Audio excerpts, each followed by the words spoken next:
नांदेड़ वाघाला शहर municipal corporation Nanded की जानिब से 28/9/2024 को कौमी लोक अदालत का इनेकाद किया जा रहा है। इस सिलसिले में जोनल दफातर नंबर 1 से 6 तक जब्ती टीमें तश्कील दी गई है। कौमी लोक अदालत में बकायाजात पर सूद में 80% की रियायत दी जा रही है। म्युनिसिपल कॉरपोरेशन ने जायदाद मालिकान से अपील की है कि वो इस स्कीम से फायदा उठाए। बसूरत दिगर जब्ती टीमों के जरिए जबरदस्ती वसूली की जाएगी।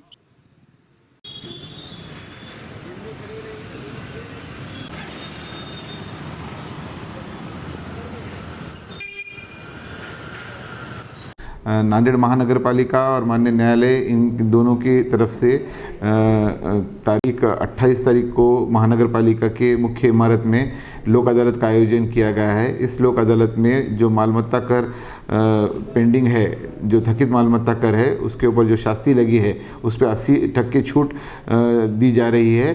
तो मैं नांदेड़ के सभी नागरिकों से आह्वान करता हूं कि अपना जो थकित मालमत्ता कर है वो आके 28 तारीख को लोक अदालत में भरे और 80% छूट जो है उसका फ़ायदा लें।